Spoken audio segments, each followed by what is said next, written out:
আল্লাহুম্মা সাল্লি আলা সাইয়্যিদিনা মুহাম্মদ ওয়া আলা আলিহি ওয়া সাহবিহি ওয়া সাল্লিম।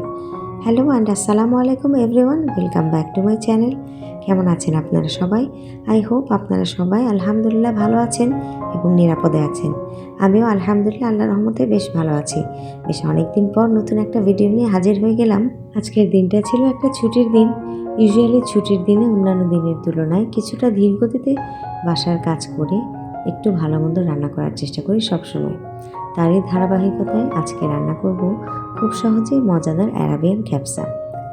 তো তার জন্য চিকেনের 6টা থাই সহ লেগ পিস চামড়া সহ বেশ ভালোভাবে ধুয়ে ক্লিন করে নিয়েছি। চলে যাব মূল রান্নায়। চুলায় একটি হাঁড়িতে 4 টেবিল চামচ রান্নার তেল নিয়ে নিয়েছি, সাথে নিয়ে নিয়েছি 1 টেবিল চামচ বাটার, প্রায় 1 মুঠ পরিমাণ কিশমিশ, 15 থেকে 20টা কাজু বাদাম কিছুক্ষণের জন্য তেল এবং বাটারে ভেজে নিচ্ছি। অ্যারাবিয়ান ক্যাপসা খেতে আমি খুব একটা ভালো না বাসলেও আহিয়ান আর ওর বাবা কিন্তু খেতে ভীষণই ভালোবাসে। কেন জানি না, ক্যাপসাটা আমার কাছে একটু শুকনো শুকনো লাগে। চিকেনের টেস্টটা আমার খুব একটা ভালো লাগে না। আমরা তো বাংলাদেশি, চিকেন সবসময় বেশ মশলা দিয়ে ভালোভাবে কষিয়ে খেতে পছন্দ করি, তাই এদের মতো কম মশলায় সেদ্ধ করে রান্না করাটা আমার খুব একটা পছন্দ নয়। রান্নার এ পর্যায়ে দিয়ে দিলাম প্রায় 1.5 কাপ পরিমাণ পেঁয়াজ কুচি। এ পর্যায়ে আমি যোগ করে দিয়েছি আরও 1 টেবিল চামচ বাটার। পেঁয়াজ কিছুটা নরম হয়ে এলে একে একে মশলাগুলো যোগ করে দেবো। আজকের রান্নায় আমি ব্যবহার করব স্পেশাল ক্যাপসা মশলা। এর সাথে রেগুলার অন্যান্য মশলার মধ্যে নিয়ে নিয়েছি আধা টেবিল চামচ হলুদ গুঁড়া, আধা টেবিল চামচ ধনে ও জিরা গুঁড়া, আধা টেবিল চামচ মরিচ গুঁড়া, 2 টেবিল চামচ স্পেশাল ক্যাপসা মশলা, আধা টেবিল চামচ গরম মশলার গুঁড়া, 5-6টা এলাচ, একটা তেজপাতা, 4-5টা লং আর গোলমরিচ। এরই মধ্যে চুলায় পেঁয়াজ কিছুটা নরম হয়ে এলে দিয়ে দিলাম 2 টেবিল চামচ আদা রসুনের পেস্ট। আদা রসুনের কাঁচা গন্ধটা চলে যাওয়া পর্যন্ত কিছুক্ষণ ভেজে বাকি মশলা স্বাদ মতো লবণ দিয়ে কিছুক্ষণ কষিয়ে চিকেনের পিসগুলো দিয়ে দিলাম। চিকেন মশলায় কষাতে দিয়ে এরই মধ্যে কেটে নিয়েছি একটি বড় সবুজ ক্যাপসিকাম আর একটি টমেটো, সাথে নিয়ে নিয়েছি 2টি ড্রাইড লেমন।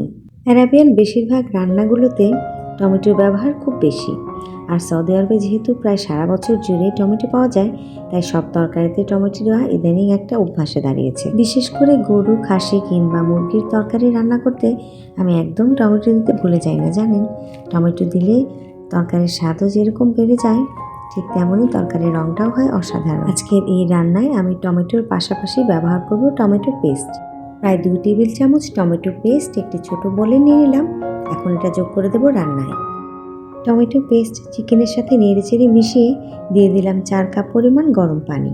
আজকের রান্নায় 2 কাপ বাসমতি চাল ভালোভাবে ধুয়ে আধা ঘন্টা পানিতে ভিজিয়ে রেখেছিলাম আগে থেকেই। এরপর সবকিছু নেড়েচেড়ে মিশিয়ে ঢাকনা দিয়ে ঢেকে রান্না করে নিব চিকেন 80% সেদ্ধ হওয়া পর্যন্ত। এরই মধ্যে পানিতে বলক চলে এসেছে। যেহেতু ব্রয়লার চিকেন, তাই রান্নাটা হতে খুব বেশি সময়ের প্রয়োজন নেই। সবকিছু হাতের কাছে রেডি থাকলে পুরো রান্নাটা কমপ্লিট হতে সময় লাগে আধা ঘন্টা থেকে 45 মিনিট। এ পর্যায়ে 3 টেবিল চামচ চিকেনের ঝোল একটি ছোট বোলে নিয়ে নিলাম, সাথে দিয়েছি 1 টেবিল চামচ অলিভ অয়েল, 1 টেবিল চামচ টমেটোর পেস্ট। সবকিছু একসাথে ভালোভাবে মিশিয়ে একটি মিশ্রণ তৈরি করে নিলাম। এদিকে বাসমতি চালগুলো ভিজিয়ে রাখার ফলে বেশ অনেকটাই ফুলে উঠেছে এবং নরমও হয়ে গিয়েছে, তাই খুব সাবধানতার সাথে পানিটা ড্রেন করতে হবে যেন চালগুলো একদম না ভেঙে যায়। এতে করে রান্নার পরে রাইসগুলো বেশ ঝরঝরে থাকবে এবং লম্বা হবে। তো যাই হোক, এরই মধ্যে চিকেন প্রায় 80% সেদ্ধ হয়ে গিয়েছে।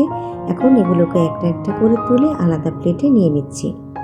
সৌদি আরবের রেস্টুরেন্টগুলোতে যে ক্যাপসা পাওয়া যায়, মাঝে মাঝে মশলার পরিমাণ এতটাই কম থাকে যেগুলো খেতে একদমই ভালো লাগে না। তবে আজকের রেসিপিতে আপনারা যদি ক্যাপসা রান্না করেন তবে খেতে হবে অসাধারণ, আমি গ্যারান্টি দিচ্ছি। চিকেনগুলো তোলা হয়ে গেলে হাঁড়িতে যে অবশিষ্ট পানি আছে তার সাথে চালগুলো অ্যাড করে নেড়েচেড়ে ঢাকনা দিয়ে ঢেকে রাইসটা রান্না করে নেব। আজকের এই ভিডিও যদি ভালো লাগে তাহলে অবশ্যই একটি লাইক করবেন, আর আমার চ্যানেলে যদি নতুন হয়ে থাকেন চ্যানেলটি সাবস্ক্রাইব করে আমার পাশেই থাকবেন। এর মধ্যে চিকেনগুলোকে আলাদা একটি ডিশে তুলে নিয়েছি। যে মিশ্রণটা তৈরি করে রেখেছিলাম মুরগির ঝোল, অলিভ অয়েল আর টমেটোর পেস্ট দিয়ে, সেটা খুব ভালোভাবে ব্রাশ করে নিচ্ছি চিকেনগুলোর উপরে। এরপর এগুলোকে ওভেনে দিয়ে দেব বেক হতে। 180 ডিগ্রিতে 10 মিনিটের জন্য প্রথমে বেক করে নেব।